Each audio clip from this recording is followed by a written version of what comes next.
Hello and welcome back to the Coaches Show here on SportsNetUSA.net. My name is Ryan Osborne. I am joined by the voice of the Hornets, Mark Pavlovich. And Mark, when you look at this season, when actually you take it back to the start of the season, we all started with football. Then as we progressed, we got soccer in there, men and women, the water polo as well, in addition to basketball. Let's start off with football. Football came into the season undefeated over the last year and a half, and they continued that through the season. Well, this has been a year of the glass is half full. If you're a Hornet fan, that's how you look at it. It would have been a full glass, except we had a couple missteps on the football side. It was a great season. Don't get me wrong. The team played well, and we have to appreciate what they did. The other stuff that we have talked about before here on SportsNetUSA.net, that sort of helped make the glass a little less full than it's been there before. But a good season. I'm not going to say a great season. I'm with Corey Nealon. This was a good football team, but it wasn't a wow football team this year. Well, you look at the last 2 years, and I mean, you go back to 2 years ago with Jordan Hoy. You looked at that offense and said, is there anyone in the country that can stop them? Then you go to last season, you look at the defense and say, is there anyone that can put up points on them?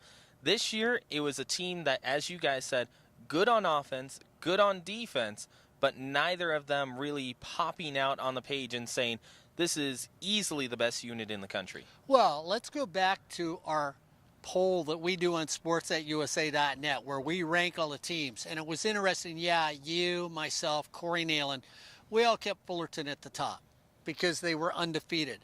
But then you, myself, and Corey disagreed about number 2 and number 3. We had Riverside up there. We had Ventura up there. We had College of the Canyons up there. Corey liked College of the Canyons because he said, man, they're the real deal. They're really special. I liked Riverside because the only team that had beaten them were the Hornets. And it was a game that I thought Riverside could win. I sort of liked Ventura, even though record-wise they weren't that good.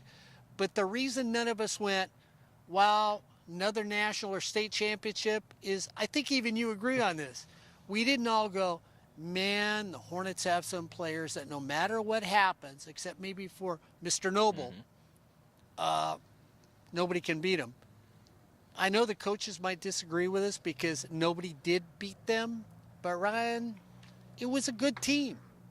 I got to leave it there. It was good. It wasn't the wow team. And that's, I guess, the ultimate problem. Of course, you and I have talked about it over the previous weeks.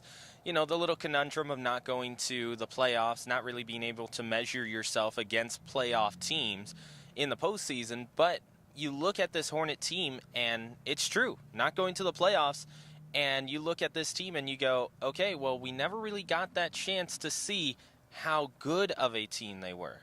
Yeah, that's the sad part. That's really the sad part about them not getting to participate, is at the end of the day, we're not all sitting there like we did in Butte saying we should have won the state national championship. We're not sitting there like we have the last 2 years going, nobody can touch us. Wow. Even when we went up north last year, you, Corey, and I, yeah, we all held our breath, and we think it should have been a larger outcome, but they still won. And at the end of the day, we go, they're that good. Now we sit there and go, even though the parents and the players and the coaches all believe, hey, if we got in the tourney, we'd beat everybody. The teams that are in the tourney can say, hey, you didn't get there, so you really don't have the right to say that. And I think that's the sad part, that we don't get to find out. And it's interesting to really see how this Hornet team would have done in the playoffs, because one thing that we mentioned on the Golden West broadcast here on SportsNetUSA.net is that Saturday was a day of upsets. Butte went down. Laney beat San Mateo. Not to mention here in Southern California, that one team that Corey and I thought was the number 2 team in Southern California. They lost to Ventura. College of the Canyons loses to Ventura, not just by, 3 points, maybe even a touchdown score. They lost by 2 possessions, and Ventura really just took it to the Canyons Cougars. So we'll not only never get to really measure up this Hornet football team, but now you're looking at it going, well, they've already beaten Riverside once this season. All they have to do is beat Riverside once more, and it's not necessarily an easy walk down to championship road, but it is a lot clearer path. Well, they beat Ventura. this year. Yeah. So Ventura beats College of Canyons. And you got to see, because you're one of the voices of Golden West College football. So you got to see games with Rashawn. And when you weren't with Rashawn, you were with us. And you did some East LA Valley. So you got to see really community college across the board. And I know there's been years when you've been out here that we've all sort of gone and said, wow, there's a lot of talent out there. I don't know, Ryan, this year there wasn't really a team. I know you and Corey like College of the Canyons. I sort of liked Riverside. We all loved Fullerton. But there wasn't that team or those players this year that we all just went, holy moly. I mean, I had Jake Dunaway as my offensive player of the year. Jake played for San Diego Mesa. That was a doormat. Let's be realistic. But I like Jake because he played well even though he got his brains beat up. But who was that player you just went, holy cow, Mark, you need to see this kid. He's really that good. Well, you know what? It's interesting you talk about that. You go to 2 years ago, the can't-miss prospect in California was Jordan Hoy. I mean, he was lighting it up, state MVP level type of play. Last year, really it was a couple of players here on the Hornets. Montre Bonner was terrific, but then you also go to a guy who was at College of the Canyons in Dorian Gerald. Dorian Gerald was a guy who just, was lighting up the sack record over at College of the Canyons. He set records in Southern California for sacks overall, and both he and the guy here at Fullerton in Montre Bonner, they were both really can't-miss talents. Now, I think that there is one person in Southern California who you can look at and say, this is a can't-miss guy, and if you don't see him this year, you're missing out. And we saw him on Saturday. Ramondre Stevenson, the running back out of Cerritos. Pretty special. 2,084 yards rushing in 11 games this year. If you take away the postseason bowl, that's still a 1,900-yard season rushing-wise in 10 games, averaging 190 rushing yards per game. That guy was just sensational. Yeah, pretty special when you look at him, and that's the thing. Some of those runners that you look at where they glide, he's somebody you look at that you just know when he hits the hole, he's gone. And he might only be gone for 8 yards. That's the thing that's amazing. People would go, oh, 8 yards. Well, yeah, but that was 8 yards, and now it's 2nd down and 2. And we hand it off to him again, it's 1st down. 8.2 yards a carry when you look at somebody. He can catch the football out of the backfield. He will be a steal by a D1 team. May not be a top D1 team, but it'll be a D1 team. And this is what happens. 3 years from now, somebody will go, where'd he come from? Do I think USC ought to get community college players? Yeah. Do I think UCLA ought to take some more? Yeah. Do I think too many colleges pass on community college players? Yeah. Shame on the D1 schools that aren't doing well, especially the two I just mentioned, because that's a UCLA fan. I'm a USC fan. Hey, guys, you need to come watch some community college players. You need talent? Leave those 5-star high schoolers alone. Take some community college football players. And it's really interesting that you mentioned that, Mark, because one guy who played last year at the Division I level for the University of Oklahoma was Marquise Hollywood Brown. Now, going into the season, he was just a recruit out of College of the Canyons, a guy who, he posted over 900 yards receiving last year, but really didn't show anything that was overly special, nothing that popped off the page. Then all of a sudden, he goes to the University of Oklahoma, and he comes in top 4 in Heisman voting, over 1,100 yards receiving in just 9 games played, and everyone in the country was saying, well, where'd this guy come out of, and how come he's already a junior? Yeah. Well, that's because he played at the community college level, played for College of the Canyons, and played Fullerton twice in his career. Not saying that because he played Fullerton, now he has that exceptional career, but we did get to see him a couple of times, and it's really a shame for those big-time D1 programs who don't look at the community college level. Yeah, well, when you think about it, I like Dennis Houston this year for Fullerton going to get the ball. Marcus Grossman last year. Eli Pleasant couple years back. Young guys that can go get you the football, and when you look at the receivers nowadays, hey, show me a guy that's got great hands, that can catch the football first of all, then maybe outrun somebody, even not get open, and get me 9 yards every time I throw the ball his way. I tell you what, I'll take him. Let me put him on my team, and I tell you what, I'm going to beat your team out there because your guys are going to drop the ball half the time out there. And that's what you say, Ryan. You've seen it all year long at a variety of different community colleges. The talent you have seen, it has to be overwhelming. Not great, but overwhelming, because you know half these guys are going to get passed on. Indeed, and when you talk about receivers, some people don't really look at receivers in the same way as running backs. Earlier, you were talking about Ramondre Stevenson and how he'll get 8.2 yards per carry on average. That means that you're looking at a 2nd down and 2 if you hand it to him on 1st down.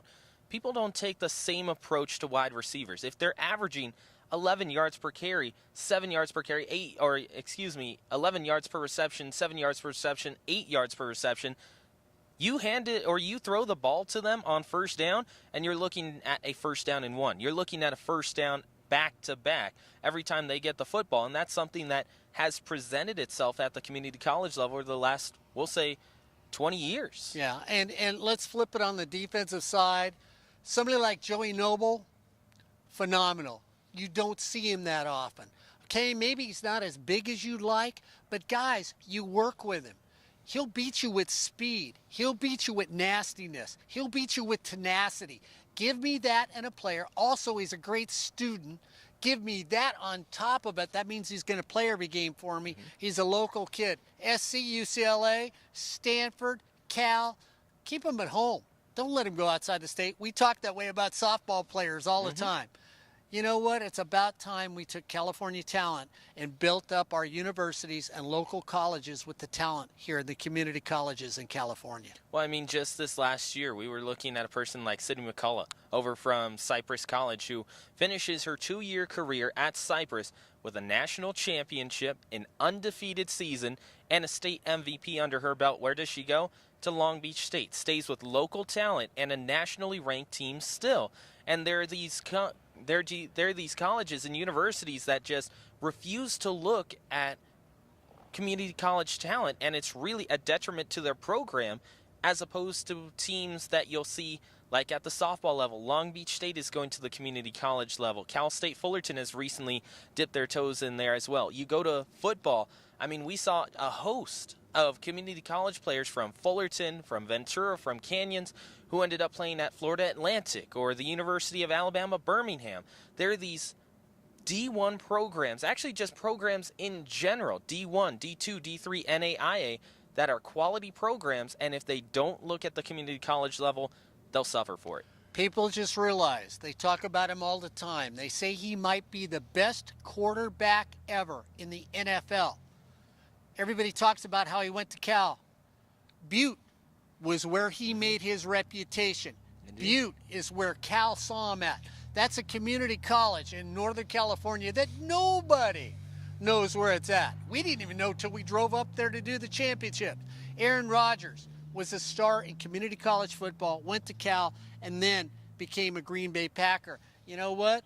If all of a sudden Cal wouldn't have looked at a community college, who knows where Aaron Rodgers would be today? And it's interesting because you also look at basketball, and a recent conversation that a lot of people are having are whether or not there should be the one and done rule with colleges.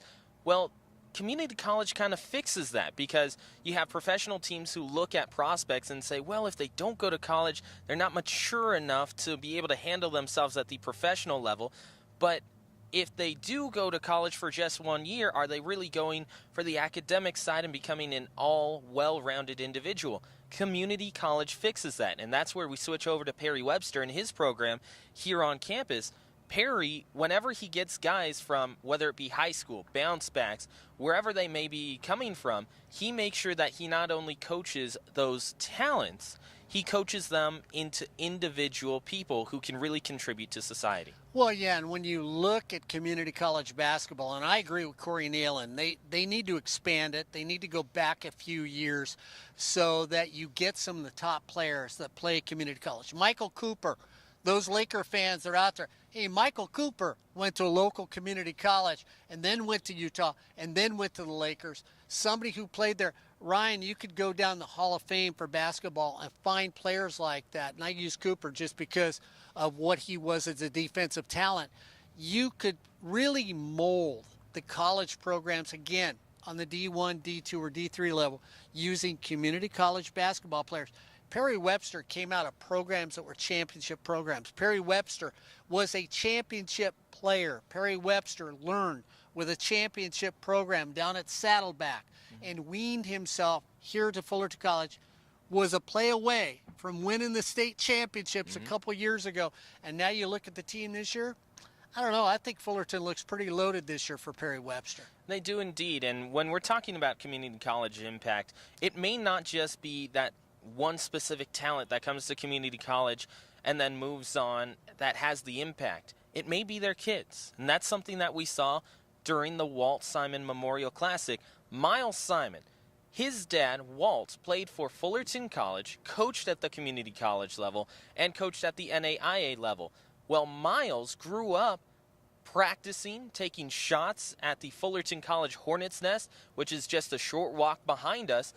He said that Fullerton College had a huge impact on his life, and if it wasn't for the gym, the practicing with his dad and being at the community college level, and also getting to kind of scrimmage against those types of guys, he wouldn't have been able to go to the D1 level, and of course, he would move on to go to Arizona, win a national championship, and be the 1997 Final Four MVP, and is now an assistant coach with the Lakers.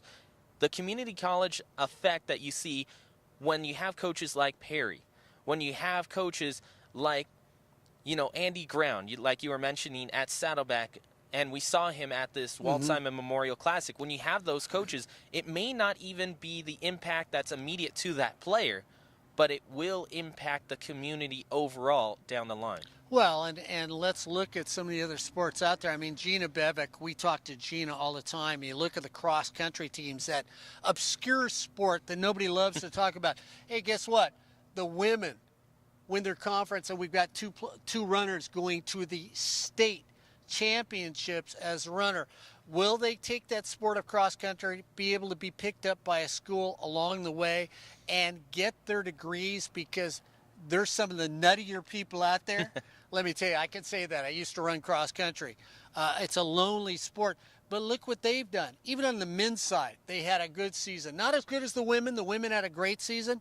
But you look at somebody like Gina, who's out there all the time. Not only does Gina work hand in hand with everybody in this department, and somebody sort of overlooks her and says, which they do with the female coaches. I think that's pretty sad. You look at somebody like Gina, who's out here with track and field, cross country, and you look at what she does.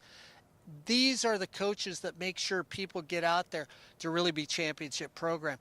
They've done it with cross country. They've done it with track and field, which we'll see coming up next semester. And of course, when you look at a program, Ryan, you just got done talking to a coach who thought he was going to pull off a national championship, would have been the second in the last few years for the women's water polo team. Yeah, and I talked to Coach Gabriel Martinez. It's an unfortunate ending for the Hornets, who end up going down as one of the greatest teams in water polo history to not win the state title. 3 losses all season long. 2 of them during the regular season. Both of them came within their first 8 games of play. After that, they rattled off an 18-game winning streak. They were undefeated in the playoffs. They go to the state championship game, and unfortunately for the Hornets, they do end up losing to Sierra College. That came just last week on Saturday, and it was a 1-goal game. And really, when you look at it, and Coach Martinez, I talked to him, and he was saying, look, when we're looking for recruits, the first thing that we tell them is, we're going to work you. We're going to make sure that when you leave Fullerton College, you're going to have one of the best work ethics in the entire state of California, and perhaps even the nation. We want to have the ability to outswim other players. We want to have the ability to out-endure other players. That's the selling point of our program. And when you talk about that community impact and how coaches really affect their players, Coach Gabriel Martinez, 97.5% of his players move on to another college and finish their careers with a degree. And if you, again, look at the glass being half full, well, I'll tell you what, since we were down where there's a lot of water, the pool was filled. Fullerton, unfortunately, loses that national championship and that state championship on penalty shots. That's really what did them into the game, Ryan, because when you look at the game that they lost, 5 penalty shots, I believe it was, put them under. One of those penalty shots was in overtime, which basically wazooed them. I'm just going to be blatant about it. You know what? we got shortchanged in that championship game for the women. It was basically the officials that decided who ends up being the state champion and the national champions in water polo. And the problem is Mark's not over-exaggerating that. When you go back and you just really think about the goals that were scored in that one, Fullerton College gets 1 penalty shot all afternoon. Sierra got 5 chances, and one of them they were able to pot in the overtime period. And really, if you go back and look at that foul, Mark, it's just not there. And you can tell Coach Gabriel Martinez, after the match was over, he was really talking to the officials because he didn't agree with the call. You go back and you really think about that call, it wasn't there. It was inside the 5-meter line, or excuse me, the foul took place outside the 5-meter line. And there's where the problem was. As you said, the referees kind of deciding who was going to come home as the national champion.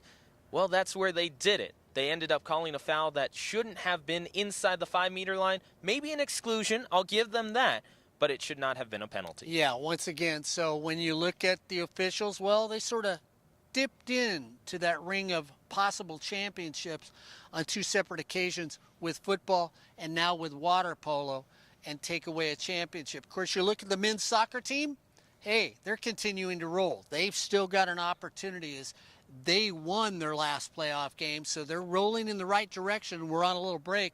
They'll be playing coming up. We'll see if they can continue doing what they're doing. And the women, again, on the women's side of soccer, had a fantastic season. So far for Fullerton, it's been all in the upside for all the sports. And you look at Coach Greg Aviles and Pam Lewin, one for the men's soccer side, one for the women's soccer side. Coach Aviles, we got the pleasure of talking to him during the season and during that Walt Simon Memorial Classic. When you talk to Coach Aviles, you really get this one sense. He loves being able to coach his guys. He loves going out there every single day, being at practice, being at games. Because when we talk to him at the Walt Simon Memorial Classic, the first thing that he says is it's exhilarating. Mm-hmm. Not just being in the games, but he said being in practices, being around the guys, being around guys who just get it. They understand that Coach Aviles wants them to outrun people. Coach Aviles wants them to be stronger than any other team. They just get it, and that was something that he highlighted during our interview. Well, you look what he's done, too, Ryan, because, I mean, if you went out there and watched soccer a few years back here at Fullerton College, it was like, taking your dog for a walk and making sure none of the neighbors could see it because you didn't want anybody talking behind your back about, that was a dog? It looked more like just a rug with a leash attached to it. Soccer really didn't look that good a couple years back. But you look at the program now, Cal State Fullerton's got a good soccer program. The women program should be a little bit better. We'll see if they grab anybody. But the men's program just jumped. The women's program did just as well. They're not in the same vein as the men this year.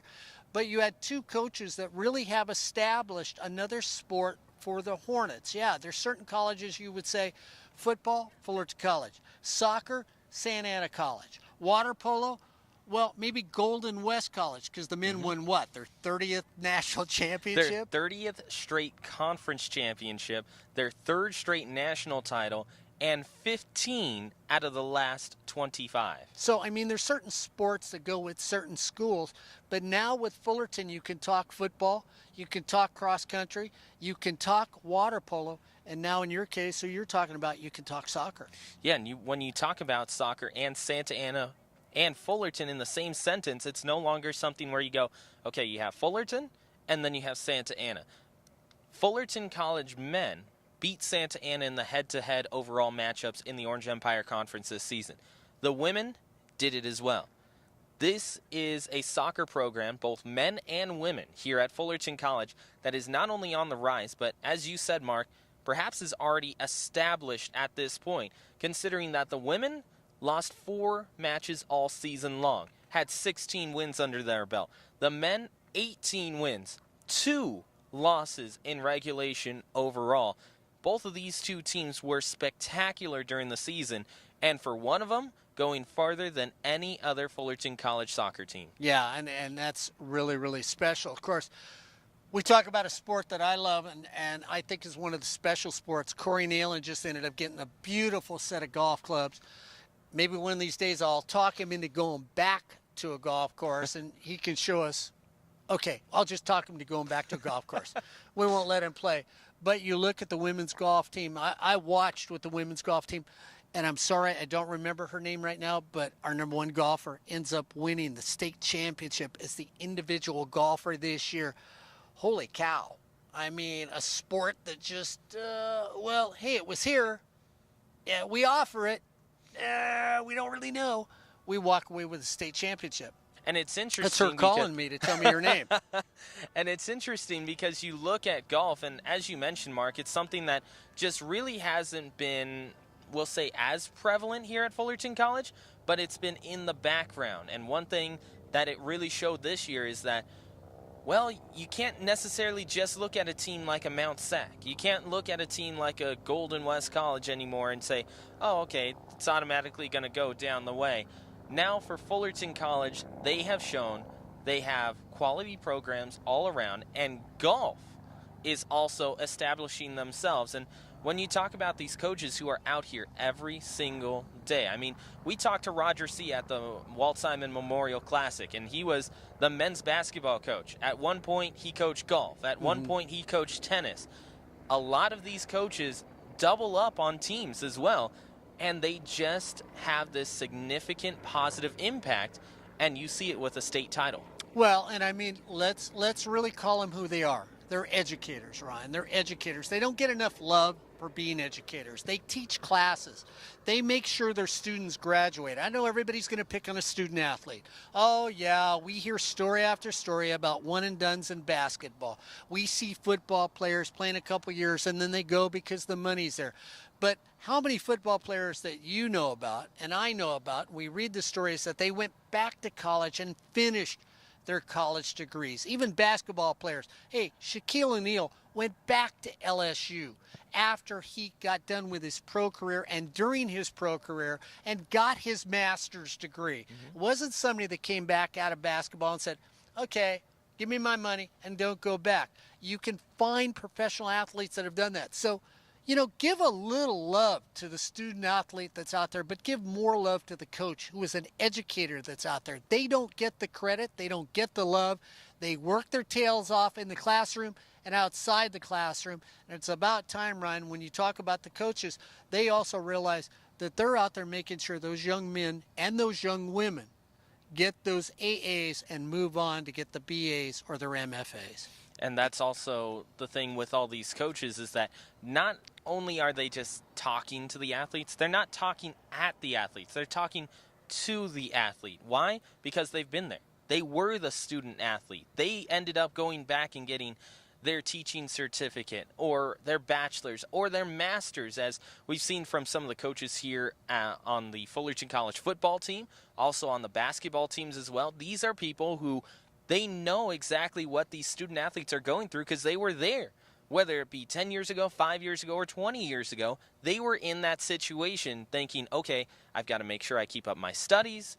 I got to make sure that I'm at practice every day. I got to make sure I'm with my family. I got to make sure that I'm fed correctly. I have the right nutrients. And also, and I'll take a quick little side note here, that's also where we see a guy like Juan Cuevas, who we've talked to continually this year off the camera, and that's where his effect is felt. It's almost the same type of thing that you will see with a coach and a teacher. He's really mentoring these guys and women who are all playing here at Fullerton. Oh, I mean, the training program here at Fullerton is the best in the nation. And, you know, and I know people are going to say, Mark, yeah, you're with Fullerton College. You got a ring. Aren't you lucky?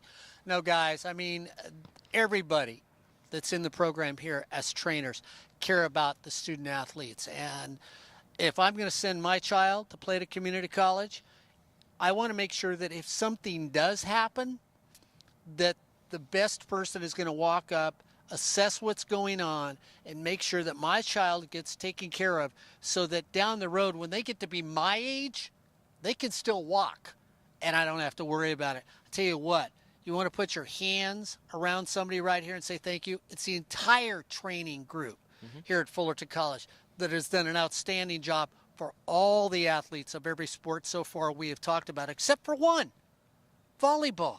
There the it women. is. Indeed. I mean, Eddie Rapp's gone, and all of a sudden we don't mention them.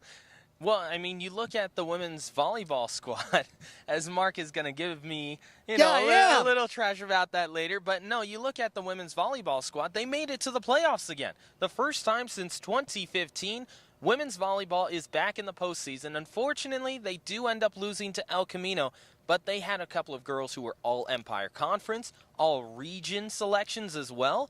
I mean, this is a team who went from 2015 looking like, you know what, they may actually turn into one of the better programs in the entire state because they had a great showing in 2014. They did. A really good showing in 2015. And then all of a sudden they disappeared. They kind of disappeared, went right off the table. Well, now volleyball's back here at Fullerton. Yeah, it surprised us. I mean, I know it surprised you. It surprised Corey Nealon because Corey went, well, we do a couple games. And then all of a sudden Corey said, you know what, they're not a bad volleyball team. And Mr. Nealon knows volleyball. And when he said that to me, we sort of watched. We did a couple games here on sports@usa.net. And you know what? I think they surprised everybody. I think the athletic department surprised everybody because you figure all the sports we've talked about, we didn't really look at a sport that we've been talking about going, man, it was an ugly year for that sport. Even if you want to throw in football, it wasn't an ugly year. It was an unfortunate year, but it wasn't an ugly year. They looked good. They just wore the wrong outfit to the prom. Well, I mean, you talk about that. Fullerton, undefeated this year. Men's basketball, big-time winning record, ranked in the top 10 in the state. Women's basketball, currently looking good in the first 6 games of the season. Women's volleyball, playoffs. Men's soccer, playoffs. Women's soccer, playoffs. Golf, championship. I mean, water polo, going to the state finals. Men's water polo having one of their better years in the last 3 years. Is there really a sport here on campus in this this fall semester that you've looked at and said, well, maybe next year or in 2 years? No, we haven't. And again, that says a lot for the coaches that are out here, the coaches that aren't really loved and adored. And we're talking about the coaches that nobody knows about. Water polo coach. I didn't know he was a water polo coach. I mean, I made the mistake of at the basketball tournament thinking I had the water polo coach when I actually had the soccer coach, and he made a little comment to me, and it was sort of funny because you're never around him. You don't hear about him. You don't talk about him. You don't see him, and so nobody knows him. And then all of a sudden somebody says, hey, national champion, and you go, oh, I think that's him. It's not like the football coaches, which most people know. And Ryan, I really do think we need to take our hats off to all the coaches this year who have really turned in outstanding performances for all their teams. Mm-hmm. To all the student athletes on all the teams that Ryan has mentioned, thank you very much for making everybody be proud to be a Hornet. I mean, once a Hornet, always a Hornet. Well, that's what you've done again for the school this year. And sort of let us sort of turn a deaf ear towards football because, hey, guys, you weren't in the playoffs, but everybody else was. Here on sports@usa.net. And when you look at all these sports, a lot of them covered here on not only sportsnetusa.net, but the Coaches Show as well. We were able to really see a lot of these events take place live, and a lot of the impact we were able to see firsthand. It's not something where we look at the website of, fchornets.com and go, oh, well, this team was good and this team was good. You know what? Let's talk about that. No, a lot of these teams we actually saw firsthand, whether either doing games here on sportsnetusa.net or just finding the coaches and talking with them. Yep. We were able to experience that. Yeah, and it really was fun, and it's a pleasure to meet all these people. They're young coaches. They're full of enthusiasm. You love every one of them. The volleyball coaches for the women are just a kick to be around. Married couple that's out there, and you just sort of go, wow, this is fun to be around him. Eddie was fun to be there while he was there.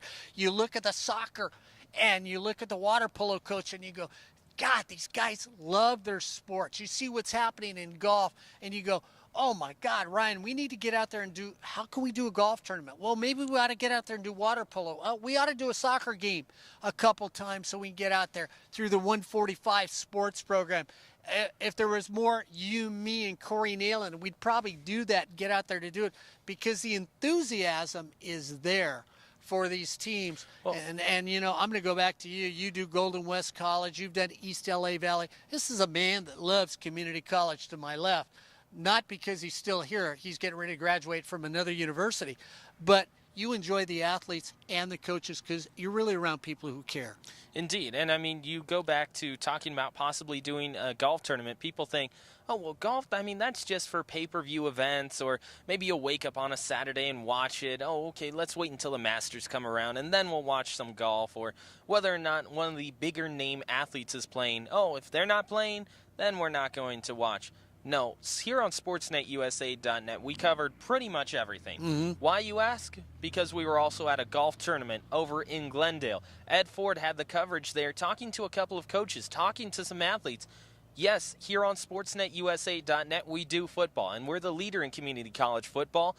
However, we're the leader in really looking at the community as a whole in community college athletics. Well, and you know what I'm excited about, because as we turn the corner and we get ready for next semester, well, we got baseball right around the corner. We got softball right around the corner.